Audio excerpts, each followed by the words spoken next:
좋은신문 TV입니다. 구독해 주시면 고맙겠습니다. 주제로 이 자리에서 제가 경험한 것들을 나누었었고요. 그리고 올해 또 미션한 신앙연구소에서 그 내용에 이어서 또 한 번 더 그 다음 이야기를 부탁하셔서 그 AI 시대의 교육의 본질이 무엇인지에 관한 이야기를 나누었습니다. 그리고 오늘 이렇게 귀한 목사님들 모시고 어떤 이야기를 공유드리면 좋을까, AI가 무엇이고 교육이 무엇이고 이러한 내용들을 다루겠지만 그 제가 앞서 첫 번째, 두 번째 드렸던 내용들을 조금 더 종합을 해본다면은 오늘 지금 앞에서 보시는 주제를 가지고 왔습니다.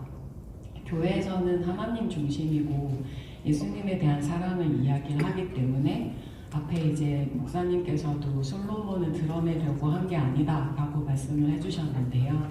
그럼에도 불구하고 그 교회의 성도로서 그리고 말씀을 받는 그 사람이라는 관점에서 보았을 때 이런 AI 시대의 인간다움이 왜 자꾸 질문이 화두어가 되는지, 인간답다는 것이 무엇인지 라는 이 관점을 다음 세대는 물론이고 그 여기 계시는 분들, 저를 포함해서 현 세대를 위한 교회 공동체에 대해서 말씀을 좀 드리고자 합니다. 저는 신학을 하지 않았고 교육학을 공부를 해서 제가 알고 있는 이 교육학의 관점, 그리고 제가 매일 쓰고 있는 AI의 현장의 전문가로서 이러한 이야기들을 나눠드리려고 합니다. 이렇게 넘겨야 되는데, 네네, 안 넘어가는군요. 어떻게 된 거지? 네, 됩니다. 감사합니다. 저는 삼일교회에 다니고 있고요. 회사는 그 클라썸이라는 회사에서 데이터를, 전 세계 데이터, 직업 데이터를 분석을 해서 AI로 잘 조리를 해서 여러 회사에 그리고 각 개인들에게 앞으로 다음 세상에 어떠한 직업이라던가 조직은 어떻게 설계하면 좋은지에 관한 일들을 하고 있습니다. 그래서 뭐 텔타 이렇게 적혀 있긴 한데요. 데이터로 말을 한다, 경영진이 필요한 인사이트를 제공한다, 뭐 이러한 일을 하고 있습니다. 네, 그러한 직업적인 정체성보다는 저의 삶의 정체성은 삼일교회 성도이고요. 지금 보시는 사진은 제가 2009년도부터 가고 있는 저희 교회 일본 선교 오사카에 있는 교회입니다. 저희 교회는 해외 선교가 한 군데 정해지면은 제 맘대로 연계교회를 못 바꿉니다. 국내 선교는 이렇게 지역을 돌아가면서 선교를 할 수 있는데요. 한번 여기가 어딘지도 모르고 배정을 받았는데 2009년부터 매년 2번씩 지금 10몇 년째죠? 16년 넘게 하고 있다 보니까 코로나 때는 조금 못 갔지만 이제는 거의 친척집 수준입니다. 저 동네 어르신들, 꼬맹이들 다 알고요. 그때 강남쟁이였던 아이가 지금 중학생, 고등학생 다 이렇게 되어 있어서 저에게는 사실 제가 자란 본가보다 더 제 속 이야기를 많이 하는 그런 친척집입니다. 이러한 곳에서 지내고 있는데요. 저의 어떤 삶의 정체성에 있어서는 뭔가 하나님이 만드신 저라는 사람은 누굴까? 나는 어떠해야 되는가? 뭐 이런 생각들도 많이 하지만 공동체 밖에서 구독자는 하지 않도록 어떻게든 공동체 안에서 속한 성도로 살고자 부단히 노력을 하고 있습니다. 이제 오늘 말씀드릴 것은 이게 안 먹히네요. 혹시 다음 페이지 감사합니다.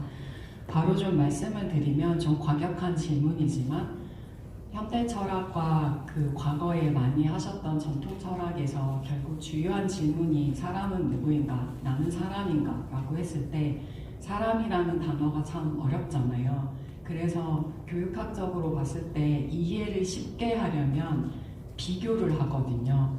이거랑 이거를 비교했을 때 같은 점은 무엇이고 다른 점은 무엇인지, 보통 이전의 전통적인 철학에서는 동물과 사람을 기준으로 놓고 사람이란 무엇인가의 기준을 많이 가졌습니다. 동물과 다른 사람의 특징 차이로서 이성적인 사고를 하는가 하지 않는가, 그것이 사람은 누구인가의 기준이었는데요. 최근에 현대 철학은 AI가 등장하면서 사람의 지능과 어떤 인지 능력을 모사하고 모방하는 이성적 기능을 따라할 수 있는 어떤 개체의 등장이기 때문에 이성적 사고를 가진 것이 사람을 규정하지 못하는 시기에 진입을 한 겁니다. 그래서 다시 저는 AI라는 단어보다는 기계라는 단어를 많이 쓰는데요. 우리가 이게 공장에 있는 기계, 일상에서 사용하는 컴퓨터 기계, 그런 주머니에 있는 핸드폰 기계와 똑같은 AI일 뿐인데 이것만 이름을 독특하게 AI라고 특수 대우를, VIP 대우를 해주다 보니까 뭔가 자꾸 사람하고 연동시키고 연상시켜서 그것에 대한 불안감이 가중된다는 생각 많이 합니다. 제가 다니는 일본 선교에서는 그 단어의 중요함을 저는 정말 뼈저리게 느끼는데요. 한국어에는 하나님이라는 단어가 있습니다. 그런데 일본에는 하나님이라는 단어가 없고 하나님 그냥 일본의 수많은 죄송합니다만 그냥 성도다 보니까 잡신에 해당하는 걸 퉁쳐서 부르는 카미사마라는 카미라는 단어가 있어서 일본 선교에서 정말 중요한 것은 예수님에 해당하는 예수 그리스도라는 이 특수명사가 오로지 복음을 유일하게 이야기할 수 있는 단어인데요. 이런 거랑 마찬가지로 뭔가 한국은 그래도 하나님이라는 명확한 단어가 있기 때문에 복음에 대해서 보다 명확하게 이야기할 수 있는데요. 마찬가지로 AI라고 부르느냐, 기계라고 부르느냐에 따라서 관점이 정말 다르다라는 부분을 좀 말씀드리고 싶었습니다.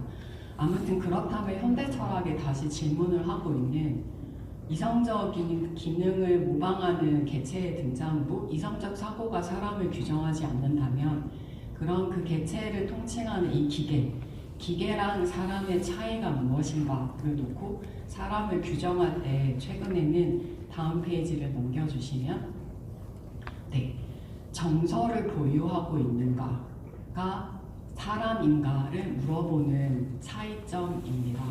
이게 마음이냐, 감정이냐, 기분이냐, 한국어에는 단어가 참 많은데요. 그러한 것들을 퉁쳐서 정서를 보유한 개체인가? 그것이 지금 현대 철학이 말을 하는 사람인가? 라는 것에 대한 정의라는 걸 먼저 말씀드리고 이제 하나씩 기계는 어떤 특징을 가지고 있는가? 그 기계의 특징별로 그렇다면 과연 지금 기계가 많이 확산되고 있는 이 시대에 인간다움이란 무엇인가를 하나씩 말씀드리고 싶습니다. 다음 페이지 넘겨주십시오. 감사합니다. AI라고 부르기도 하는데요. AI는 60년 전, 70년 전부터 있었습니다. 최근 말하는 AI는 가장 최신의 기술로 무언가 사람이 쉽게 이야기할 수 있도록 새로운 프린터라던가 새로운 장치가 없어도 눈앞에서 바로 출력해낸다 라는 의미로 생성한다 라고 이야기를 하고 있고요. 그래서 생성형 AI라고 부르는 것이 지금의 시기입니다. 이 생성형 AI를 제가 오늘 세 꼭지로 말씀을 드릴 건데요. 이것의 브레인, 지능은 무엇인가? 거대 언어 모델이라고 불리우는 지능을 가지고 있고요. 이것이 탑재된 실체, 물리적인 실체는 스마트폰에도 들어가 있고 로봇에도 들어가 있고 컴퓨터에도 들어가 있습니다. 이 바디, 이것과 인간다움에 대해서도 구분을 해서 설명을 드릴 거고요. 마지막으로 많이 아시는 챗GPT, 결국 사람이 기계와 어떻게 상호작용하는 것인가. 그 전에는 이것을 공부한 특수 집단인 엔지니어들만 기계와 AI를 특정한 장치를 통해서 다룰 수 있었는데요. 지금 이렇게 AI가 화두어가 된 것은 생성형 AI가 챗GPT라는 방식으로 마치 사람이 상호작용하는 것처럼 대화라는 방식으로 인터랙션을 하고 있기 때문에 더 깊숙이 느껴지는 그런 부분이 있습니다. 그래서 생성형 AI의 지능과 물리적인 실체와 상호작용 이것을 가지고 이러한 것들이 확산되고 아주 깊은 곳으로 영향을 미치고 있는 지금 시대에 인간다움은 무엇인지, 그렇다면 그러한 시대에 다음 세대 그리고 현 세대를 위한 교회 공동체가 무엇인지 성도로서 그리고 현장의 전문가로서 교육학을 좀 많이 공부한 사람으로서 이런 의견을 나누고 싶습니다. 다음 페이지 주십시오. 네.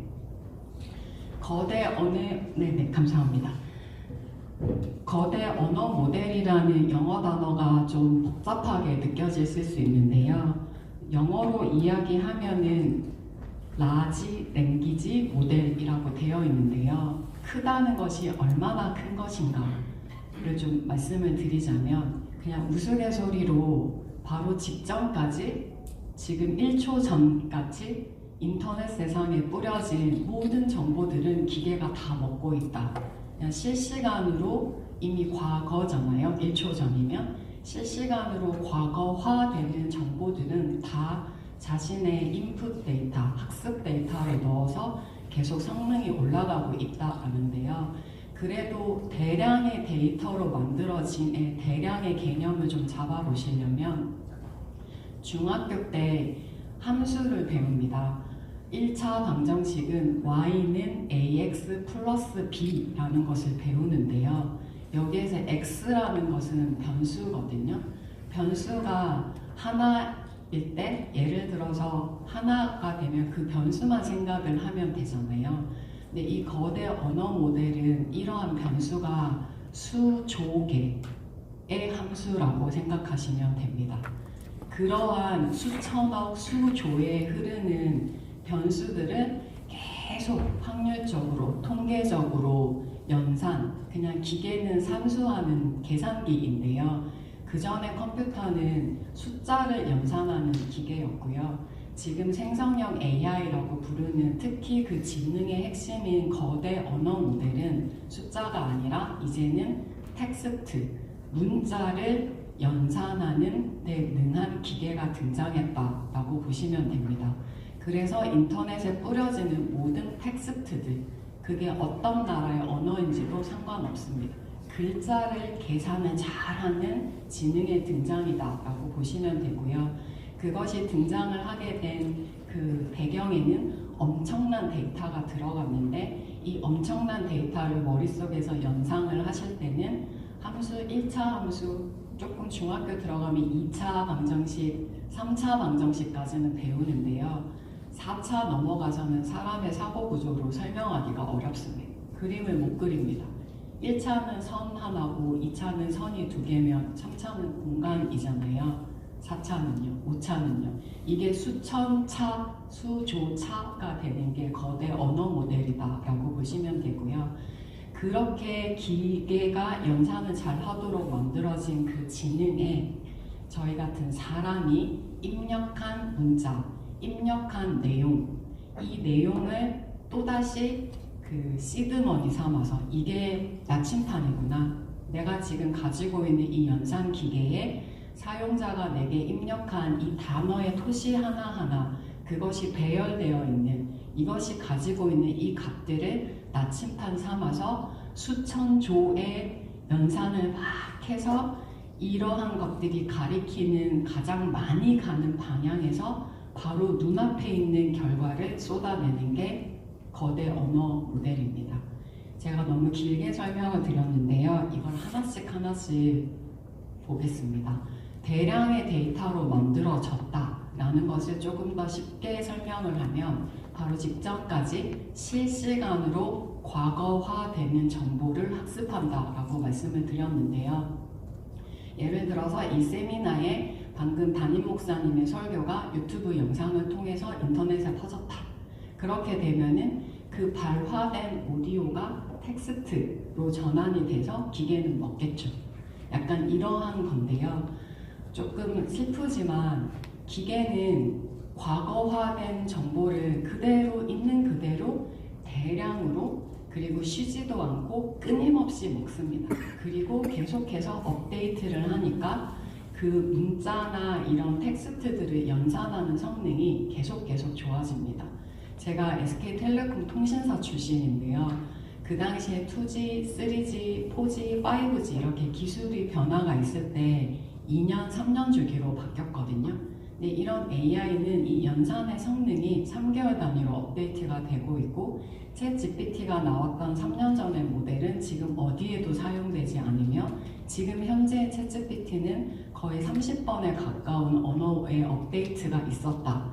그 속도가 엄청난데요. 그럼 여기에서 제가 작은 글자로 적어 놓긴 했지만 조금 현실의 아픈 이야기를 하고 싶은 게 그렇다면 기계는 대량의 정보를 계속 먹고 자신의 그 소위 공부머리가 좋아졌음을 3개월 단위로 계속 자랑을 하고 있는데, 현 세대나 그리고 다음 세대들의 어떤 공부하는 방식을 봤을 때 저희가 대표적으로 수능이 있고요. 그리고 변호사 시험 이런 것들이 있잖아요. 한국의 수능 문제 넣어도 기계가 거의 국어 만점, 언어 수리 영역, 언어 영역에 만점 나왔다. 미국의 변호사 시험 거의 기계가 만점에 가까운 거 냈다. 이런 이야기들을 하는 배경은 기계는 과거 정보를 먹기 때문에 그걸 있는 그대로 끄집어내고 정보들을 연합해서 조합하는 건 기계가 잘합니다. 그런데 지금 우리가 사람의 지능을 기계처럼 쓰고 있는 것에 대해서 돌아봐야 되는 시대가 된 거죠. 수능이란 무엇인가? 거기에서 나의 주장을 할 수 있는 시험이 아니잖아요.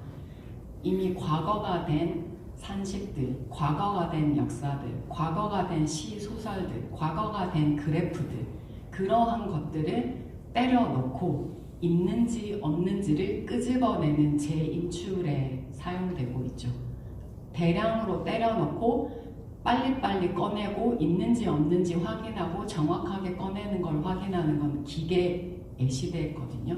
그런데 지금 다음 세대들이 수능을 치고 있는 방식은 과거 정보를 재인출하는데 다음 세대의 지능이 쓰이고 있습니다. 교육학을 한 사람으로서 너무 안타깝습니다. 하지만 수능은 너무 많은 욕망의 복잡한 문제라는 거 알고 있습니다. 그럼 그 다음에 변호사 시험은 어떠한가? 마찬가지라는 거죠.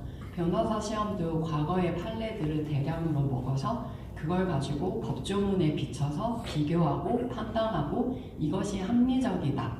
소위 합리적이다라고 하는 것은 대량의 데이터를 때려놓고 그러한 정보들이 공통적으로 향하는 그 길에 바로 눈앞에 있는 걸 던지면 합리적입니다. 그래서 변호사 시험도 잘 푸는 겁니다. 그러면 이렇게 과거의 정보를 때려 넣었으니까 사람은 그런 단순 정보가 아니고 그에 따른 노하우, 그에 따른 어떤 일을 하는 방식, 생각을 하는 프로세스에 좀 더 집중을 하면 되는 거 아닌가? 라고 생각을 하실 텐데요. 챗GPT 같은 이런 거대 언어 모델이 소위 쓸만하네, 제법 똑똑하게 말을 하네? 라고 저희가 체감을 하게 된 배경에는 목사님도 직업이라고 혹시 분류를 한다면 목사님 직업에 대한 데이터가 들어갔는지는 잘 모르겠지만 세상에서 소위 직업이라고 하는 전 세계 모든 직업에 있는 사람들 중에 어떠한 집단들이 돈을 많이 받고 자신이 하고 있는 일에서 문제를 바라볼 때, 정보를 바라볼 때 어떤 지점을 바라보고 생각은 어떤 프로세스로 하고 그렇게 해서 결론은 어떻게 내리는지 소위 내 머릿속의 생각의 흐름에 관한 이것들을 데이터로 글로 다 적어서 챗GPT 회사에게 공급을 했습니다. 그게 2, 3년 되었고요. 그러한 것들 소위 유명한 사람들만이 아니라 그냥 유명한 집단, 돈 많이 버는 집단, 가난한 집단 상관없이 그냥 거의 모든 직업에 있는 사람들이 일정한 돈을 받고 내가 내 직업에서 만나는 정보를 해석하고 판단하고 할 때 대략 이러한 프로세스로 사고를 한다라는 걸 기록을 했고 그걸 챗GPT에게 먹였습니다. 그래서 그렇게 나온 기계의 성능을 추론한다라고 합니다. 리즈닝이라고 하는데요. 기계가 단순히 들어간 걸 뱉어내는 게 아니고 정보들을 연합해서 추론하게 된 배경에는 직업별로 사람의 생각의 방식, 생각의 과정을 때려 넣었기 때문입니다. 그렇다면 이것을 다시 현 세대의 좀 아픈 지점을 돌아보면은 신입들 아니면 어떤 직업이든지 그 직업의 초기 경력자들은 매뉴얼을 받죠. 매뉴얼은 보통 과거 사고 그 일을 했던 사람의 생각의 방식, 생각의 과정이죠. 그걸 그대로 해보죠. 초기 경력자들도 다양한 경험을 하지 못했을 테니까 선배들이 경험한 소위 유즈 케이스들, 사례들을 그대로 또 듣고 한번 따라 해보죠.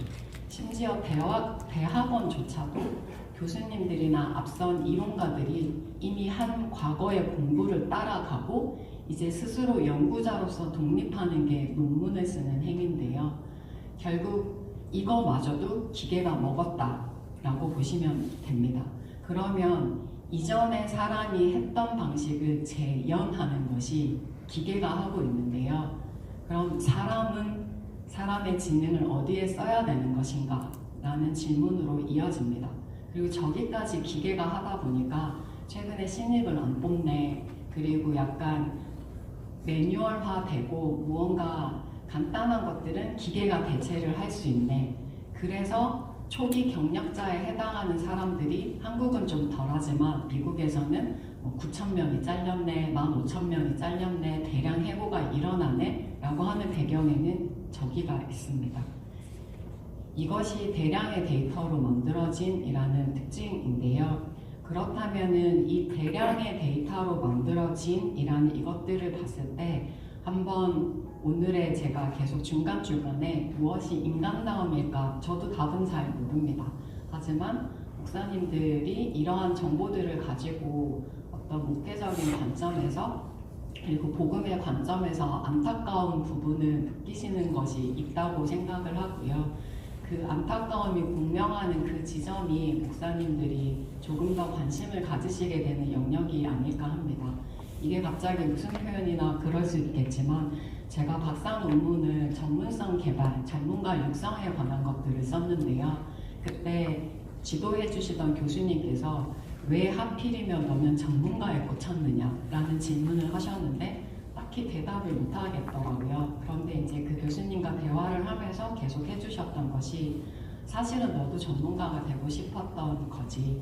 너 안에서 일을 해오면서 뭔가 소구되지 못한 상실감, 너만이 느끼는 다른 수많은 정보에서 너만 유일하게 느끼는 그런 상실감이 있고 그 상실감에 이 문제를 어떻게든 해결해 보고 싶다는 호기심이 만나는 그곳이 너의 평생의 연구 문제를 만나는 구간이야 라고 해주신 말이 있어서 오늘 이렇게 AI의 인간다움의 다음 세대, 현 세대의 교회 공동체 수많은 이야기가 나갈 텐데요. 여기에서 유독 나에게만 꽂히는 것이 있다면 상실감이라고 표현되는 아픔을 느끼시는 거죠. 안타까워하는 그것이 있을 것이고 그 안타까움에 내가 어떻게라고 하는 그런 마음이 만나는 그 지점이 아마 오늘 이 시간을 저 같은 평신도를 목회 세미나에 부른 어떤 취지에 맞지 않을까 그런 지점을 좀 발견하시기를 바라는 마음이 있습니다. 그러면 대량의 데이터를 학습했다는 인간다움이 무엇일까는 조금은 사람의 신체의 흐름에 대해서 좀 말씀을 드리고 싶은데요. 신학교에도 기독교 교육학이 있다고는 들었습니다. 저는 근데 그 어떤 내용을 다루는지는 잘 모르지만 보통 교육학이라는 것은 같은 내용을 전하더라도 어떻게 설계하고 어떻게 전하면 내용이 잘 전달되는 것은 물론이고 그것이 실제로 그 사람에게 영향을 줘서 변화를 주고 행동의 블라블라가 일어나는지를 하는 이 가운데 프로세스 설계인데요. 결국 이러한 부분을 설계를 하려면 사람의 지능이 어떻게 구성이 되어 있고 신경과학적 관점에서 봤을 때 사실은 정보가 이 지능이라는 곳에서 어떻게 처리가 되는지에 대한 신경과학 공부를 정말 많이 합니다. 예를 들면 이러한 장면은 저희 동네 용어로 강의를 하는 건데요. 강의를 하게 되면은 그 전달된 전체 내용 중에서 통계적으로 실험을 해보고 연구를 해보면 단 10%만 사람들에게 들어갑니다. 아무리 이야기를 많이 하고 갑자기 목소리 톤을 딱 올려서 주장을 한다고 어떤 성도들의 머릿속에 들어가는 게 아니고요. 발화되는 내용이 사람의 귀에 들어와서 튕겨나가지 않고 머릿속으로 꽂히려면 앞에 필터가 있는데요. 그 필터가 무엇이냐면 가운데 있는 옛날 영화에서 나왔던 멋이 주면띠라고 하는 그래서 어쩌라고 라는 이 필터인데요. 이걸 조금 더 제가 저희 동네 용어로 풀어보자면 나랑 무슨 관련이 있는데 렐러번스라고 하는 겁니다. 아무리 목소리 톤 저처럼 모노톤에 지루하게 이야기하더라도 본인이 지금 가지고 있는 관심사가 나랑 관련된 이야기가 나오면 귀가 번쩍 뜨이고 그 내용은 머릿속에 들어갑니다. 그럼 여기 계신 분들의 지금까지 살아오신 경험이 다 다르잖아요. 그렇다면 서로 다른 세계관이 구성되어 있는 그런 지능의 세계에서 봤을 때 각각 가지고 있는 관심사, 나의 관심사, 나의 고민이라는 필터를 통과하지 못하는 내용은 절대 귀에 남지 않습니다. 성도들이 매주 자발적으로 주일 예배를 드리죠. 제가 가끔 저희 미션화 신학연구소에서 또 자리를 마련해 주셔서 목사님들과 교육학에 대해서 이야기를 나누면서 약간 도전적인 질문을 드렸는데요. 회사에서 교육하는 팀은 아무리 좋은 교육에 밥상을 많이 차려도 직원들이 안 옵니다. 그래서 어떻게든 오게 하려고 하는 게 고민인데요. 매주 자발적으로 주 1회씩 오는 이 엄청난 열성적인 교육 집단으로 보이는 거죠. 그러면 매주 설교를 통해서 말씀이 선포가 되는데 성도인 저는 왜 아직 이 모양일까요? 라는 이제 우스갯소리를 드린 거죠.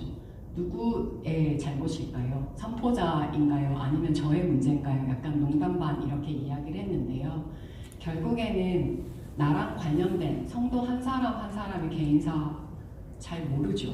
그리고 알려고 노력은 하지만 그리고 어떤 하나님이 주신 말씀의 메시지가 어떤 그 사람의 지금 순간하고 안 맞을 수도 있겠죠. 하지만 그러한 것들이 전달이 될 때는 결국에는 그 성도의 관심사라는 필터를 반드시 통과하게 되어 있고 그 필터는 90%를 삭제시킵니다. 내가 아무리 큰 소리로 이야기하고 동영상 틀고 음악 틀고 분위기 촉촉하게 해도 다 날아갑니다. 중요한 것은 무엇이 중요한데 나라는 그 관련성, 내가 현재대로서 지금 그들이 겪고 있는 아픔, 그것에 터치하는 그 내용들이어야 되는데요. 이거를 저희 업계 용어로 일레버레이션이라고 합니다. 무언가 정교화한다라는 단어인데요. 설교 말씀이 오면은 모세가 홍해를 어쩌고 했어 라는 주일학교의 성경 봉독 암기하는 것도 좋기는 하지만 그것은 들어간 것들을 그냥 끄집어내는 행위고요. 그것보다 그게 주는 의미가 무엇인가? 그렇게 홍해를 건널 때 하나님이 동풍을 불게 했다는 이것의 의미가 무엇인가를 자기의 현재의 삶에 비춰서 성도 스스로가 해석을 하고 의미를 부여하는 걸 일레버레이션이라고 하거든요. 그게 무엇이 중요한데 이게 나한테 주는 의미가 무엇인데 그 부분을 할 수 있어야 되는 것이 사실은 기계와 다르게 사람의 지능을 사람답게 사용하는 방식입니다. 그리고 계속 이어서 또 말씀을 드리면 생성형 AI의 지능인 거대 언어 모델은 되게 복잡한 용어를 썼지만 그 1차 방정식, 2차 방정식이 아니고 수천억 방정식, 수조 방정식으로 말씀드린 확률 통계의 연산을 하는 건데요. 그러면 변수들이 많으니까 이렇게도 조합하고 저렇게도 조합하고 그걸 다양한 경로로 막 짜집기를 해내니까 약간 듣도 보도 못한 새로운 조합이 나오면 신선한데? 아이디어가 좋은데? 라고 착각을 하십니다. 그런데 사실은 확률 통계이기 때문에 저같이 업계에서 이걸 끝까지 돌려보면 대량으로 돌려보면 탈탈 털려 나옵니다. 결국엔 돌려막기입니다. 이미 정해진 곳에서 돌려막기를 하는 거거든요. 근데 그저 내가 그러한 관점을 처음 접했을 뿐인 그 사람의 착시입니다. 특히나 예를 들어서 우리는 11 더하기 21은 32야 라는 것을 계산을 한다라고 하면은 덧셈을 하는 이 방식을 머릿속에서 떠올리고 그렇게 계산해서 암산을 해서 말을 하잖아요. 기계한테 덧셈을 시켜보면 이렇게 했다고 말을 합니다. 하지만 실제로는 이렇게 하지 않고요. 11과 21이라는 단어를 다 분쇄하고 11은 1과 21 사이에 있는 숫자일 거야. 21은 20과 24 사이에 있는 숫자일 거야 라고 그런 확률을 계속 거의 50번에 가까운 막 이렇게 계산을 해서 아마도 이 모든 정보들을 조합하면 가장 확률적으로 높은 근사치는 예를 들면 앞서 이야기한 32일 거야. 이렇게 계산이 되는 거거든요. 실제로는 다른 연산자다라고 봐주시면 되는데요. 이러한 확률 통계 연산을 방식으로 하는 거대 언어 모델을 보면서 지금 현 세대, 다음 세대, 교회, 말씀의 선포를 제가 보는 현장에서 제가 보는 관점은 본질을 파악하는 거에 집중을 해주셔야 되거든요. 기계는 그냥 착시를 일으킬 정도로 현상을 대량으로 있어 보이게 계속해서 납품을 합니다. 쉬지도 않고 24시간 동안 딸랑 20불에, 제가 딸랑 20불이라고 하는 표현이 뭐냐면 기계는 정말 비싸거든요, 실제로는. 그런데 한 달에 20불을 내면서 챗GPT를 쓴다? 그게 왜 싸다고 생각하시나요? 내가 사용하는 모든 정보가 기계에게 납품이 돼서 그 기계의 성능을 높여주는데 공헌을 하기로 약속이 되어 있으니까 싼 값에 쓸 수 있는 겁니다. 그래서 내가 입력하는 모든 데이터도 실시간으로 과거화되는 정보죠. 그래서 회사에서 그러한 것들을 쓸 때 주요 보안 서류를 넣지 말라라고 하는 이유가 그런 것들이고, 챗GPT 20불이 아니라 별도로 구성을 한 그러한 것들을 사용하게 되는데요. 아무튼 정말 대량의 데이터를 쉬지도 않고 너무 많이 생산을 해내는데, 이러한 시대에 정말로 봐야 될 것이 뭐냐면 본질에 집중하는 것들을 목사님들도 그리고 성도들도 계속해서 생각을 할 수 있도록 해주셔야 됩니다. 본질이 뭐냐라고 하면 기계는 같은 뿌리의 다양한 변형, 같은 정보들이 막 들어오면 이거를 많이 학습을 했으니까 다양한 변주곡들이 있을 거잖아요. 그 다양한 변주곡들을 확률로 막 돌려서 패턴이 이거네, 이것이 공통적이겠네 라고 추론을 하고 그것에 대해서 그냥 쭉 던집니다. 그럼 이런 시대에 사람은 지능을 가지고 무엇을 해야 되냐면 같은 내용인데 다양한 변형이 있을 거잖아요. 예를 들어서 하나님의 사랑이 너무 큰 단어긴 하지만 그것은 성경 본문의 곳곳에 있는 그 수많은 이야기들, 그 다른 본문들, 수많은 이야기들이 가리키는 패턴, 그거를 저는 복음의 줄기라고 그냥 성도로서 표현을 해봤는데요. 다양한 본문이 가리키는 그 복음의 선명한 줄기, 그 줄기는 기계도 찾습니다. 그런데 그것이 현상적인 줄기인지 본질적인 줄기인지는 앞서 담임 목사님 설교 때처럼 목사님들의 해석, 능력에 있는 것이고요. 그리고 그 줄기가 내 귀에 때려 박히려면, 성도에게 박히려면 일상에서 현재 고민하고 있는 이야기들과 맥락이 맞아 있어야 됩니다. 그것이 공명하는 거거든요. 그렇게 되면은 그걸 가지고 AI 시대는 하나 더 해야 되는데요. 검증을 해야 됩니다. 기계가 뱉어내는 것은 그냥 냅다 아무 말이나 출력한 확률적인 아무 말입니다. 그걸 그대로 GPT가 말씀하셨으니까, 유명한 분이 말씀하셨으니까 라는 이 버릇이 GPT가 말했으니까로 넘어가고 있는데요. 정말 위험하죠. 제가 저희 교회에서 술에 관한 설교 중에서 가장 제가 논리적으로 납득이 됐던 게 술 마시지 마라, 술 취하지 마라 이런 것보다도 술이라는 알코올이 우리 머리를 통과해서 이상적 판단을 하는 이 맞박이라고 불리우는 전두엽을 가장 먼저 점령한다. 결국 사고의 컨트롤을 알코올이 가져가는 것이기 때문에 술 취하지 말라라고 말씀하셨을 때 정말 설득이 되었거든요. 납득이 되었어요. 내 판단의 주도권을 술한테 줄 순 없지. 약간 그러한 부분이었는데요. 마찬가지로 기계가 던지고 있는 것은 그냥 아무 말이에요. 아무 의미값 없는 아무 말을 한 것들인데 그것을 검증해 보는 것이 필요한 시대. 이거를 다시 성도의 입장에서 그리고 목사님들의 관점에서 생각을 해보면 그 줄기가 파악이 됐고 공명이 되었으면 실천해 봐야 되거든요. 내 삶에서 해봐야지 그것이 보다 나다워지고 그렇구나.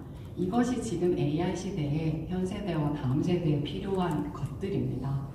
그리고 너무 긴 이야기가 있는데 이거는 그냥 추론해서 좀 정리해서 말씀드리면 심지어 그냥 인문학자조차도 올해 나온 신문기사, 6월달에 나온 신문기사인데요.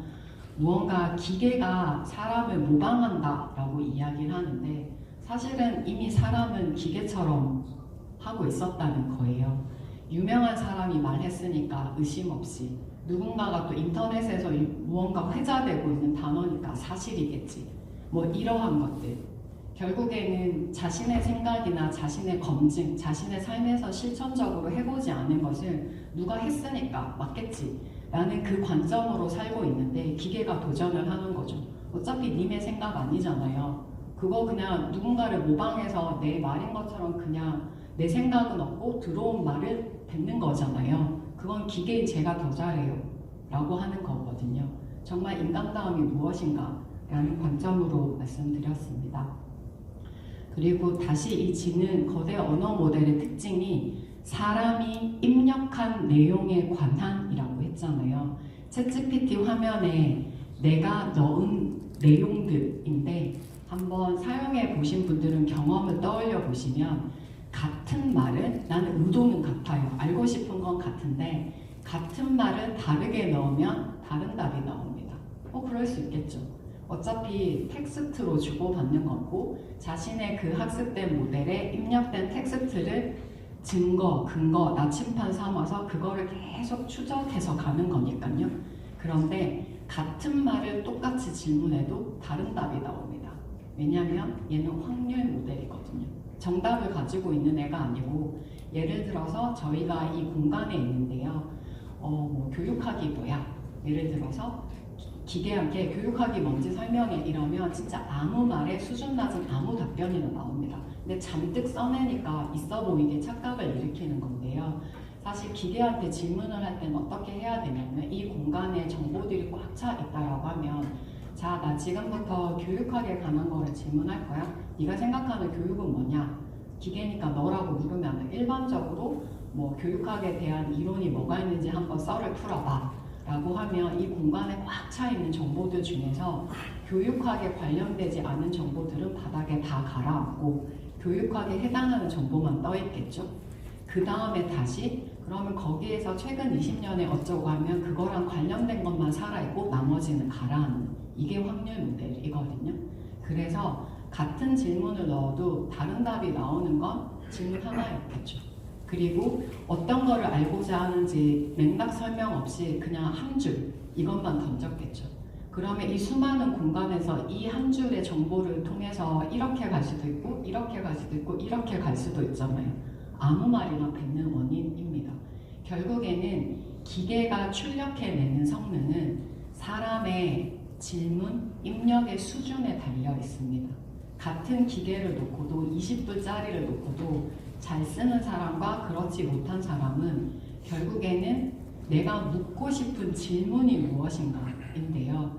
문제는 우리나라의 수능이라는 이 것과 취업 준비 그리고 회사에서의 직장 생활, 지시받은 걸 잘한다 라는 이 환경을 통과하는 절대 다수의 성도들에게는 질문하는 게 많이 잃어버려진 기능입니다.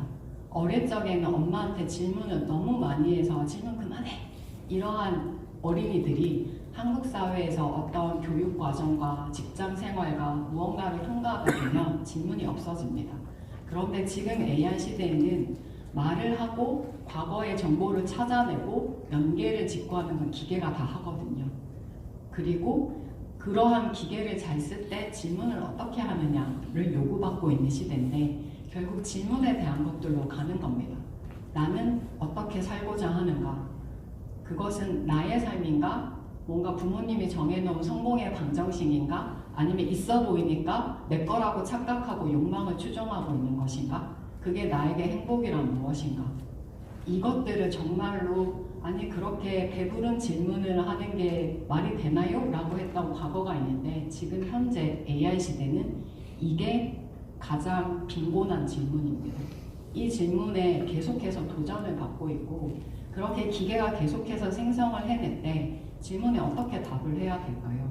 그리고 안타깝게도 학교에서는 이런 질문 안 다룹니다. 저 대학교에서도 강의하는데 애들 취업 준비에 매몰되어 있어서 이런 거 안 듣습니다. 들을 때가 교회밖에 없습니다.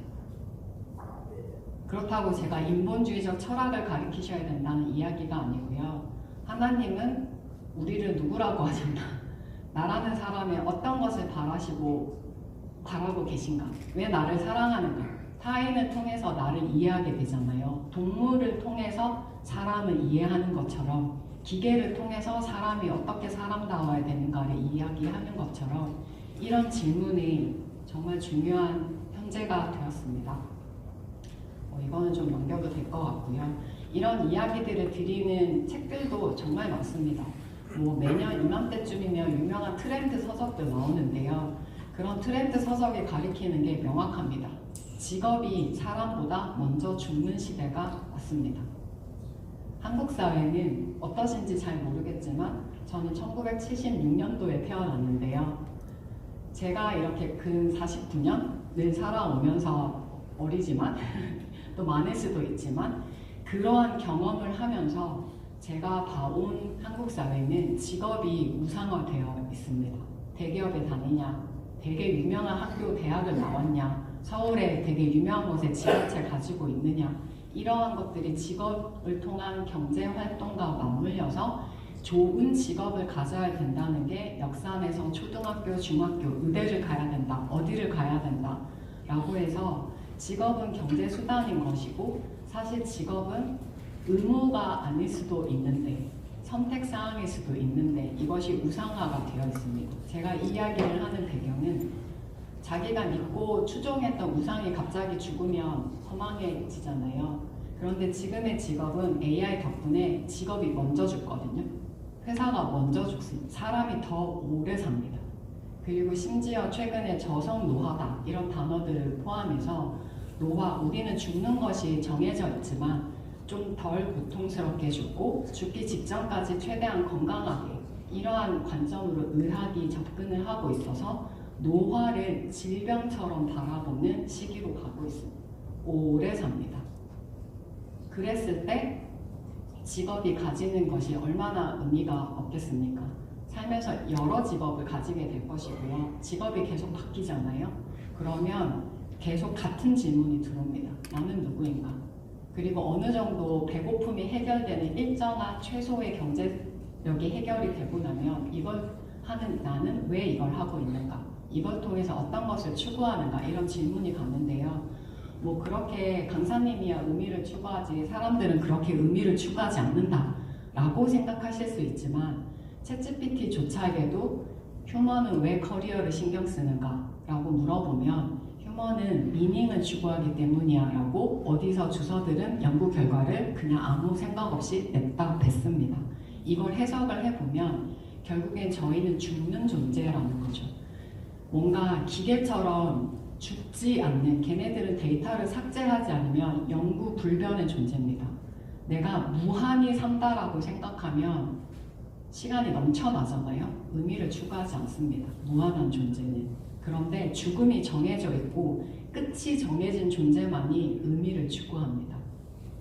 그리고 그 의미를 추구하는 활동 중에서 가장 눈에 띄게 확실하게 나 잘하고 있어. 나 뭔가 의미를 추구하고 있는 것 같아 라는 그 현상의 활동 중에 하나가 일입니다.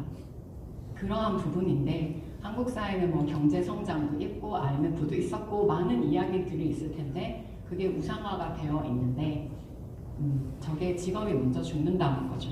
실제로 한국의 노동법은 좀 덜하지만 미국처럼 채용과 서로 굿바이 하는 게 쉬운 나라에서는 저게 5월, 7월, 9월 되게 유명한 IBM이라는 회사, 마이크로소프트라는 회사, 전략적인 컨설팅 액센추어라는 회사에서 AI를 써가지고 덕분에 5,000명을 잘랐네, 15,000명을 잘랐네, 7,000명을 더 자를 거네 라는 이야기입니다. 보통 이런 해고에 관한 이야기를 들으면 그러면 해고가 안 되게 공대를 가서 코딩을 배워야 돼 라고 생각하는데 전혀 그렇지 않습니다. 영어로 써서 조금 민망하긴 하지만 가운데에 있는 엔지니어는 이과의 대표적인 직업이죠. 밑에 컨설턴트는 문과의 대표적인 직업입니다. 그럼 단순히 공부만 잘하는 게 아니라 뭔가 소위 정치도 잘하고 일머리도 잘 쓰는 스텝이라고 한다면 좀 부정적인 표현이지만 거기도 대체가 됩니다. 이것이 하는 표현이 뭐냐면 결국에는 어떤 직업, 그 안에서의 어떤 직무, 어떤 업무라도 전혀 관계없이 기계에게 작업 가이드를 내릴 수 있고 과거화된 정보로 매뉴얼을 줄 수 있고 하는 방식을 알려줄 수 있고 그 결과를 사람이 검토할 수 있다면 그건 앞으로 기계가 하는 일입니다. 그래서 기계가 직업을 어떻게 대체하는가라고 봤을 때 그냥 가이드를 줄 수 있고 매뉴얼이죠. 어떻게 하는지 방법을 알고 프로세스를 알려주고 그 단계별로 나온 결과물을 검토할 수 있다면 계속해서 기계가 할 겁니다. 사람은 무슨 일을 해야 되는가? 라고 그 다음 질문이 갈 텐데요. 보다 근원적으로 일은 왜 하는 것인가? 사람에게 일이 가지고 있는 정체성과 의미는 무엇인가? 성도들에게 뭔가 좋은 직업을 가져서 경제력을 통해서 그걸로 헌금 많이 해서 뭐 하자 이렇게 설교하진 않으실 거잖아요. 그러한 시대가 지금 AI다 라고 보시면 될 것 같습니다. 그리고 이게 좀 심각한 건데요. 언어 모델 기계의 지능은 그 다음에 나올 내용을 추론합니다. 입력된 정보를 막 분쇄해서 그 정보들을 하나하나 다 추적을 하다 보면 각각의 정보들이 가장 많이 흘러가는 대세가 있습니다. 대세를 따르는 게 확률 모델이거든요. 그 대세를 따라서 딱 문을 열어봤더니 바로 눈앞에 있는 1차 정보, 걔를 출력하는 게 거대 언어 모델입니다. 그런데 그 대세를 따라갔기 때문에 얼추 틀린 말은 안 하는 것처럼 느껴지죠. 그리고 바로 눈앞에 있는 거니까 내가 찾던 거네? 라고 착시를 일으키죠. 기계는 퀄리티를 원래 퀄리티에 자신 없는 사람들이 잔뜩 써내잖아요. 기계가 그래서 잔뜩 써냅니다. 그러니까 다 읽기도 힘드니까 있어 보이는 거죠. 이게 지금의 그 거대 언어 모델의 지능인데요. 그렇다면 다시 인간다움에 대해서 생각을 해볼 때 결국에는 내 눈앞에 떨어져 있는 이 이야기가 중요할 수도 있지만 사실은 눈앞의 이야기만 있는 게 아니고 그 뒤의 이야기, 그걸 흘러싸고 있는 이야기 전체를 보는 눈이 있어야 되거든요. 저는 오늘 사실 담임 목사님이 그런 설교를 하실지 몰랐는데 약간 제가 드린 내용하고 되게 결이 맞닿아 있어서 살짝 좀 놀랐습니다. 예를 들어서 저도 3일의 성도다 보니까 그런 설교를 많이 들어서 그럴 수도 있고 제 안에서 그렇게 생각을 했을 수도 있지만 성경이 하나님의 사랑에 관한 이야기라면 성경 전반에 걸쳐서 각각의 수많은 사랑 이야기들이 있을 텐데요. 이 사랑 이야기의 눈앞에 있는 해석이 아니고요. 눈앞에 있는 정보를 정확하게 아니면 안 졸리게 전달하는 게 아니고요. 이렇게 눈앞에 있는 이야기 너머에 있는 그 이야기, 그 옆에 있는 이야기, 그 위에 있는 이야기, 전체 이야기를 해야 되는 거잖아요. 제가 성도로서 알고 있는 건 결국 하나님의 수많은 사랑의 이야기가 가리키는 것은 예수님이다 라고 알고 있어서 그렇다면 눈앞의 이야기인 각각의 수많은 에피소드와 그 사랑의 이야기들이 전체를 구성하는 예수님은 누구인가? 전체 이야기를 해야 되거든요. 눈앞에 있는 그냥 검색해서 출력해서 나오는 거를 내는 것은 기계가 합니다. 그거를 그대로 전달하면 이건 서로 슬프잖아요. 매주 아침에 예배 나오려면 씻고 화장하고 옷 입고 지하철 타고 걸어오고 앉고 기다리고 엄청난 투자를 하거든요. 성도들 입장에서는. 근데 그 투자가 기뻐서 오는 거거든요. 오늘은 어떤 말씀을 만날까인데 물론 목사님들도 그 오늘의 이 설교가 마지막일 수 있다. 그리고 역사를 바꿀 수 있다라는 담임 목사님의 그런 마인드로 준비하신다고 저는 생각하지만 결국 기계가 이렇게 만연한 시대에 현 세대와 다음 세대에 바라봐야 되는 관점이 무엇일까에 관한 이야기를 드리고 싶었습니다. 그러면 작은 것들은 넘어가고요. 지능은 그랬다라고 치면 이제 바디입니다. 이거는 로봇에게도 넣을 수가 있고 스마트폰에도 넣을 수가 있고 컴퓨터에도 들어있을 수 있죠. 그리고 중국 같은 데는 길거리 온 동네 다 탑재돼 있어서 그냥 이렇게 하고 있는 제가 저에게 허락도 안 받고 다 찍혀가지고 막 학습을 하고 있죠. 그렇다면은 기계의 바디와 사람의 바디가 무엇인지를 구분을 해서 이야기를 드리고 싶은데요. 기계의 바디는 정해진 규칙대로 움직입니다. 그리고 그 심지어 AI조차도 똑같습니다. 정해진 규칙대로 움직이고요. 그것을 구성하는 물리적인 부품이 있습니다. 그런데 사람의 바디는 세포, 저희가 어릴 적에 엄마 뱃속에서 태어난 세포 지금 들고 있는 거 아니잖아요. 세포는 죽고 다시 살아나잖아요. 세포의 소멸과 생성, 사람의 바디는 어제의 제 바디랑 다르거든요. 실제로. 그리고 또 하나 정해진 규칙대로 움직이는 부품이 아니고요. 정서라는 것이 지능과 연결되어 있는데 그것을 떠받치는 게 바디입니다. 그래서 정서와 지능이 공명하는 게 인간의 바디입니다. 그럼 이것을 보다 인간답다 라는 관점에서 다시 한번 생각해 보면 제 친구 중에 태국인이 있는데요. 뭐 이런저런 이야기를 하다가 자기도 다른 일반 태국 사람처럼 한 달 정도 절에 들어가서 스님으로부터 수련을 받았다라고 하더라고요. 그래서 막 이야기를 하는데 태국이라고 대표되는 동남아시아의 소승 불교는 한국의 불교랑 같은지는 잘 모르는데 다른 것 같더라고요. 용어가 다른 거 보면 어제 아니면은 얼마 전, 어제, 1시간 전, 5분 전, 5초 전에 나는 과거의 나는 항상 실시간으로 죽고 그리고 다시 태어나고 이것이 반복되는 거라고 하더라고요. 그래서 제가 듣다가 웃겨가지고 그 친구한테 약간 커피를 조금 쏟으면서 어머 실수했네? 근데 2초 전에 나는 죽었어 용서해 약간 이렇게 이야기를 하긴 했는데요. 제가 이 종교에 대해서 잘은 모르지만 그 친구 얘기 듣다가 그렇게 뭔가가 계속 죽고 다시 태어나고 다시 태어나는 리셋이라면 그게 맞나? 한 개인의 정체성은 안 죽을걸? 이라는 영혼은 안 죽지 않나? 이런 의문들이 계속 들더라고요. 이것들을 말씀드린 배경에는 세포로서의 인간인 저는 매일 죽죠.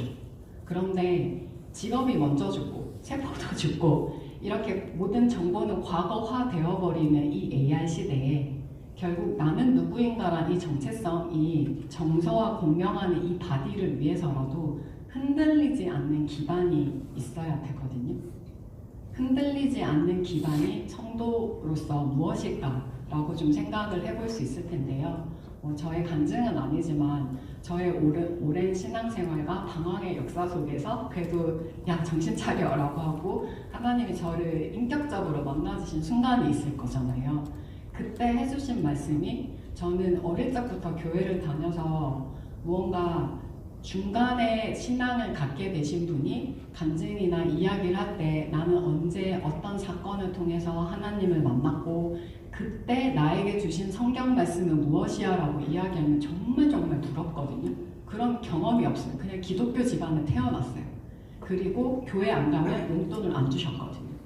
근데 저 같은 사람도 제가 조금 위로가 되었던 게 그렇게 자연스럽게 자라난 사람들은 그게 어떤 순간에 하나님이 나를 만나셨는지 명확한 성경 말씀으로 말을 할 수는 없지만 뭔가 아닌 것에 대한 예민한 촉이 있거든요. 그런 것들이 어떤 글을 읽으니까 어떤 아이를 박물관에 진품이 있는 도자기를 계속 보여줬더니 나중에는 진품과 가품을 좀 보는 눈이 있더라. 약간 이런 것처럼 저처럼 스며든 성도들은 저 정도밖에 고백을 못하는 것 같아요. 성경 말씀 어디라고 말씀을 못 드려서 좀 그렇지만 저를 다시 인격적으로 만나주셨을 때는 나는 내 아버지니라고 하셨거든요. 그냥 저 한마디에 그 수많은 저의 방황 역사와 이런 것들이 무너진 것들도 있고 제가 새로운 변화나 어떤 것들을 할 때 내 안에 흔들리지 않는 시멘트 바닥이 무엇이지? 내가 10층 건물이라고 했을 때 10층, 9층, 8층 쭈쭈쭈 다 쳐내고 다 빼내고 나면 바닥에 남는 진짜 나의 대지는 무엇이지? 라고 하면 저거거든요. 그럼 다른 성도들을 생각을 해보는 거죠. 우리가 교회 공동체에서 만나고 말씀을 듣고 할 때 이런 AI 시대에 세대 구분 없이 세포로서 나도 매일 죽고 있고 정보도 매일 과거화되고 있는데 흔들리지 않는 기반은 성도들이 가졌는가? 가질 수 있도록 돕고 있는가? 약간 그런 관점에 대해서 말씀을 드렸고요. 특히나 지금 제가 바디에 대해서 이야기를 하고 있잖아요.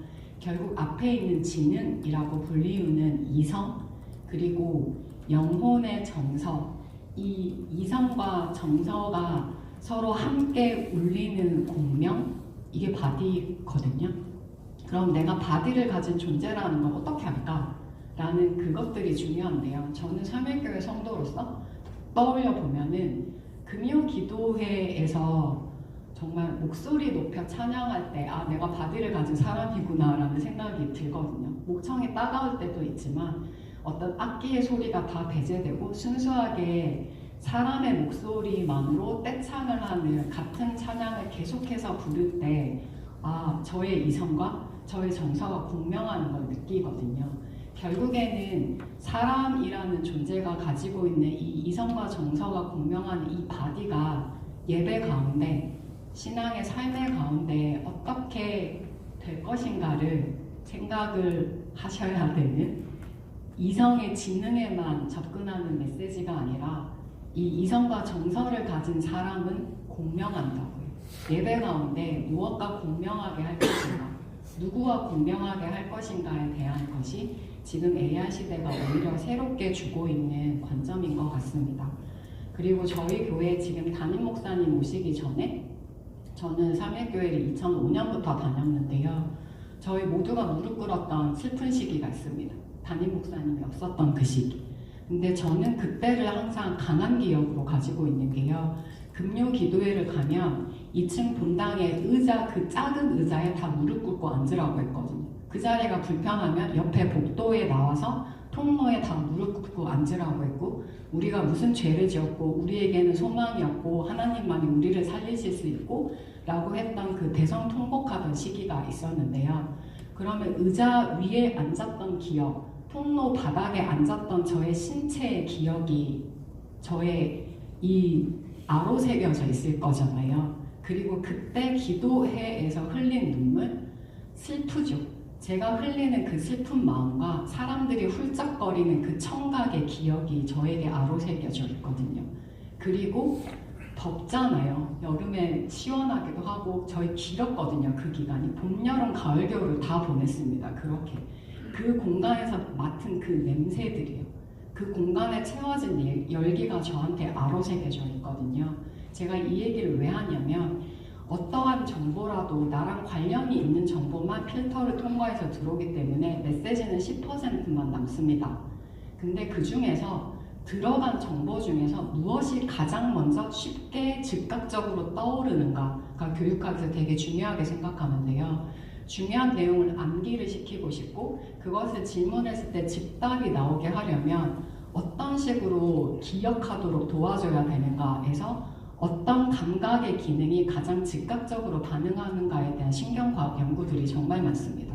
결론은 이성으로 기억하는 게 가장 늦게 떠오르고요. 그리고 정서가 그거 이성보다는 조금 빨리 떠올립니다. 정서보다 더 빠른 거 청각이요. 근데 청각보다 더 빠른 게 뭐냐면 후각입니다. 그래서 우스갯소리로 유행가에 흔들리는 문 속에서 너의 샴푸 냄새가 난 그거 맞습니다. 냄새 나면 즉각적으로 떠오르고 그거는 연구 결과가 입증합니다. 그리고 사실 사람은 부모님은 냄새로 기억합니다. AI가 이성에 관한 공부했죠? 정서를 느끼지는 못하지만 느끼는 것처럼 답변 잘 하죠? 아직 청각 조금 기다려야 되지만 오디오 파일을 문자로 변환하니까 가지고 있죠. 남은 게 후각입니다. 그래서 AI 연구자들이 부모를 잃은 그 주로 엔지니어들이 그 냄새를 재현하는 후각을 어떻게 기계에게 먹일까를 연구를 하고 있는데요. 제가 이것을 말씀드리는 배경은 결국엔 지능의 관점에선 이러이러하고 지능과 정서가 공명하는 이 바디가 기억하는 것이 무엇인가. 예배를 통해서 말씀을 통해서 성도가 매주 오는데 심지어 금요일도 오는데 자발적으로 일주일에 2번 오잖아요. 그랬을 때 기억하는 것이 무엇이냐는 거죠. 무엇이 기억되게 해야 되고 무엇이 경험되게 해야 되고 그것이 자산이 되어서 자기가 일상에서 그것을 힘들 때 꺼내어 써서 나의 그런 에너지원으로 사용할 수 있도록 해줘야 되는 것이죠. 그리고 마지막입니다. 지능에 대해서 이야기했고 바디에 대해서 이야기를 했는데요. 상호작용에 관한 부분입니다.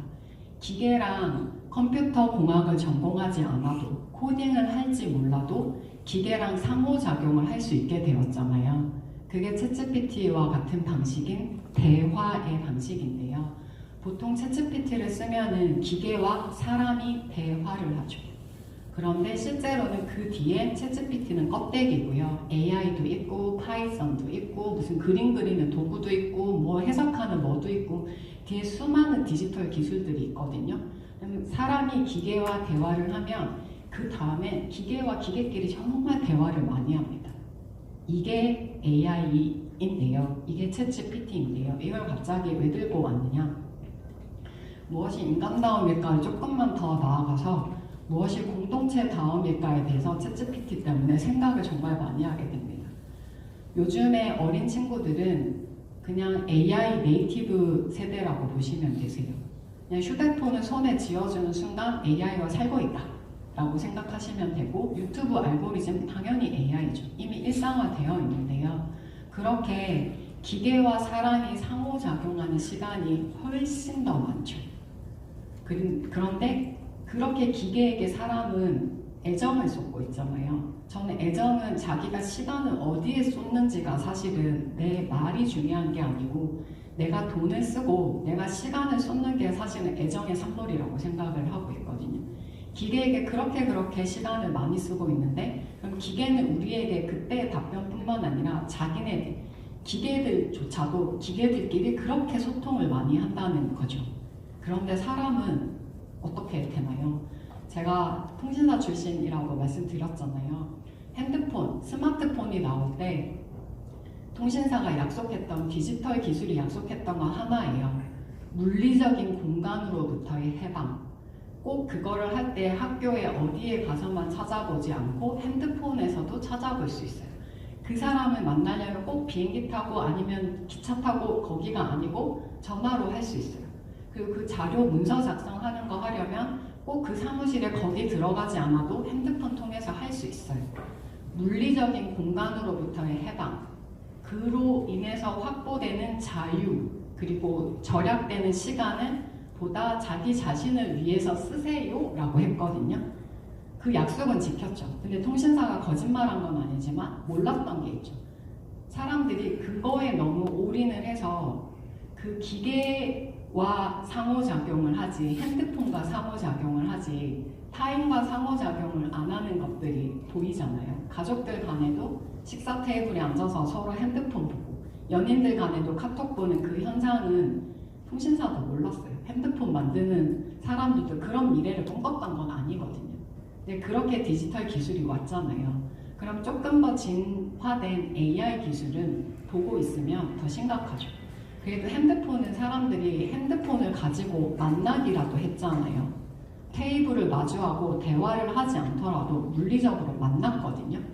근데 이 AI는 부모님한테 상의하지 못하는 걸 기계한테 물어보고요. 친구한테 물어보지 못하는 걸 기계한테 물어보고요. 내 마음이 멜랑꼴리할 때 나를 위로해줘. 기계한테 물어보고요. 숙제할 때 기계한테 물어보고요. 그냥 얘랑 틀어박혀서 얘랑만 대화를 해요.